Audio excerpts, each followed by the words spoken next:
ಸನ್ಮಾನ್ಯ ಸಭಾಪತಿಗಳೇ, ಈ ಕೆಳಗಂಡ ಸಾರ್ವಜನಿಕ ಮಹತ್ವದ ವಿಷಯವನ್ನು ಶೂನ್ಯ ವೇಳೆಯಲ್ಲಿ ಪ್ರಸ್ತಾವನೆ ಮಾಡಲಿಕ್ಕೆ ಬಯಸುತ್ತೇನೆ. ಬೆಂಗಳೂರು ಪ್ರಮುಖ ನದಿಗಳಲ್ಲಿ ಒಂದಾದ ಋಷಭಾವತಿಯ ದಿನ ದಿನ ಹೆಚ್ಚು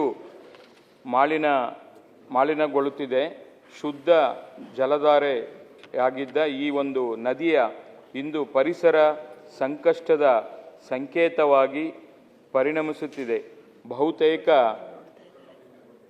ಶುದ್ಧ ಜಲಧಾರೆಯಾಗಿದ್ದು ಈ ಒಂದು ಒಳಚರಂಡಿಯಾಗಿ ಮಾರುಪಟ್ಟು ತಜ್ಞರು ಹಾಗೂ ನಾಗರಿಕ ಸಂಘಟನೆಗಳು ಋಷಭಾವತಿಯ ಸ್ಥಿತಿಗತಿಗಳ ಕುರಿತು ಗಂಭೀರ ಎಚ್ಚರಿಕೆಯನ್ನು ಕೂಡ ನೀಡಿದೆ. ರಾಜ್ಯ ಮಾಲಿನ್ಯ ನಿಯಂತ್ರಣ ಮಂಡಳಿ 2020ರಿಂದ 2024ವರೆಗೆ ಸಂಗ್ರಹಿಸಿದ ಮಾಹಿತಿಯಂತೆ ನದಿಯಲ್ಲಿ ಬಯೋಲಾಜಿಕಲ್ ಆಕ್ಸಿಜನ್ ಡಿಮ್ಯಾಂಡ್ ಮಿತಿಯನ್ನು ಮೀರಿದೆ. ನೀರಿನಲ್ಲಿ ಪಾದರಸದ ಪ್ರಮಾಣವು ಅನುಮತಿಸಲಾದ ಮಿತಿಗಿಂತ 500 ಪಟ್ಟು ಹೆಚ್ಚಿದೆ. ಇದರಿಂದ ನೀರಿನ ಗುಣಮಟ್ಟ ಕುಸಿದಿದೆ. ಇದರಿಂದ ಆರೋಗ್ಯ ಮತ್ತು ಕೃಷಿಗೆ ಅಪಾಯಕಾರಿಯಾಗಿದೆ.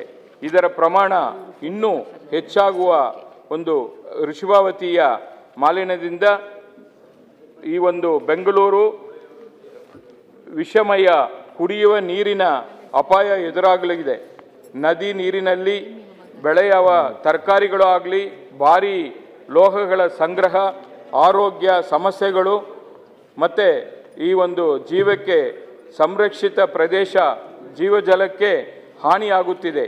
ಹಲವು ದಶಕಗಳಿಂದ ಮಾನವ ಚಟುವಟಿಕೆಗಳಿಗೆ ಒತ್ತಡದಿಂದಾಗಿ ನಗರದ ಸುಮಾರು 576 ಮಿಲಿಯನ್ ಲೀಟರ್ ಈ ಒಂದು ನೀರು ನದಿಗೆ ಸೇರುತ್ತವೆ.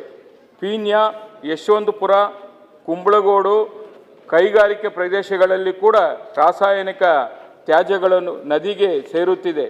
ಈ ಒಂದು ಪ್ಲಾಸ್ಟಿಕ್ ನಿರ್ಮಾಣ ಅವಶೇಷಗಳು ಮತ್ತು ಗೃಹ ತ್ಯಾಜ್ಯ ದೊಡ್ಡ ಪ್ರಮಾಣದಲ್ಲಿ ಸೇರುತ್ತಿದೆ. ಸುತ್ತಲಿನ ಬಫರ್ ವಲಯದಲ್ಲಿ ರಸ್ತೆ ನಿರ್ಮಾಣ ಮತ್ತು ಅಕ್ರಮ ಕಟ್ಟಡಗಳಿಂದಾಗಿ ನದಿಯ ಸ್ವಾಭಾವಿಕ ಹರಿವು ಕುಂಠಿತವಾಗಿದೆ. ಬೆಂಗಳೂರಿನ ತ್ಯಾಜ್ಯವನ್ನು ಹೊತ್ತೊಯ್ಯುವ ಕಾಲುವೆಯಾಗಿದ್ದು ಇದರ ಪರಿಣಾಮಕಾರಿ ಕಾವೇರಿ ಕೊಳ್ಳದ ಉದ್ದಕ್ಕೂ ಹರಡುತ್ತಿದೆ. ಇನ್ನೊಂದು ವಿಶೇಷವೆಂದರೆ ಬೆಂಗಳೂರಿನ ಜೀವನದಿಯಾಗಿದ್ದ ಈ ಒಂದು ನದಿಯನ್ನು ಕಂದಾಯ ದಾಖಲೆಗಳಲ್ಲಿ ನಾಳೆ ಎಂದು ದಾಖಲೆಗಳಾಗಿದೆ.